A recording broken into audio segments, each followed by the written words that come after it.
I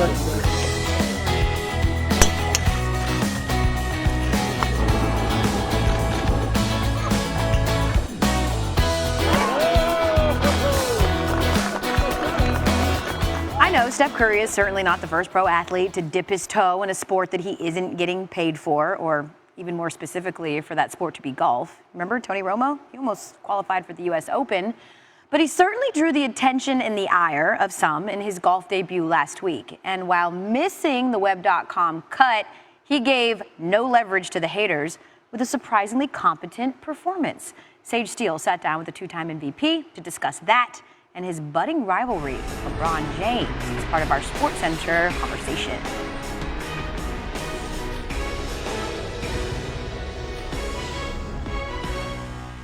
How would you describe the last couple months? It's been fun. Obviously, when you're grinding for 9 months, trying to win a championship, and then you get to the finish line and accomplish that goal. You got 3 short months to enjoy your off season and downtime. Obviously, there's a lot of obligations that you got to fulfill, but it's been a blur, and obviously now we're like less than 6 weeks away from suiting back up. So crazy thing how basketball opens so many doors to experience a lot of different things, and you want to kind of take as much in as you can. To make your pro debut, the Ellie Mae Classic, the sponsor exemption, I was trying to put myself in your shoes and wonder how it felt when you're approaching that first hole to tee off and you hear your name. What was going through your head?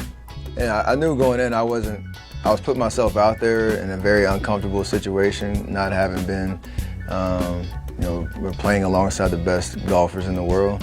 But I wasn't afraid to fail in that sense. Which sport is harder? For me? Mm-hmm. Golf is way harder for me. Easy. Easy. So your former teammate, Harrison Barnes, he finally got married, huh? He did. He had a great wedding. Mm-hmm. And the dancing was really good. I mean, we know how much you enjoy dancing anyway, right? So the first time I saw it, I'm laughing because it's funny, you're funny, LeBron's funny. I'm like, well, of course he's having fun and making fun of LeBron and mocking him. Of course he is, right? That's a natural reaction when you see the video, right? You can kind of look at it from that perspective, but if you know how much I've watched that video myself, you probably have. Why do you watch that video so much? Because it makes me happy just seeing how he made a song so popular by posting a video and dancing to it and making all these faces and stuff like that. So, like I just said, at the end of the day, we were having a good time at the wedding, and obviously Kyrie's presence there probably didn't help, but it was one of those things that was very, I don't even know what the word is. We were just having fun. How would you describe you and LeBron? Because it's evident when you're out there playing, there is a rivalry. He's in the way of me getting another trophy, and I was in the way the last 3 years, and you battle it out. So beyond that, we're 2 totally different people, have a lot of different things going on. We're in different times in our careers and things like that. So I don't take it any further than that. Besides, the last 3 years I've tried to win a championship, and he's been on the other side. So when the Warriors are referred to as a super team, it's not really a compliment, I guess. What's your reaction to that word, super team? We embrace, I guess, the chatter and the noise around our team, whether it's good or bad. The spotlight that's on us every single day, no matter what. If we say this, or a video pops up here, or it's going to be scrutinized from top to bottom for days.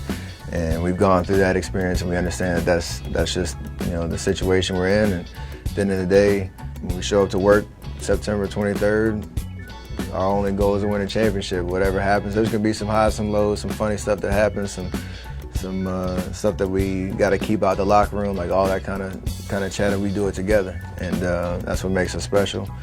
So it doesn't really matter what people say about us. Well, what people are saying about Steph is that he's on a Hall of Fame path. And look, the numbers back that up. He's the 7th player in NBA history with 2 MVP awards and 2 NBA titles before turning 30 years old. Of the other 6, 4 of them are in the Hall: Russell, Bird, Magic, MJ. And then the other 2 are certainly going to be there as soon as they're eligible. That's Tim Duncan and LeBron James.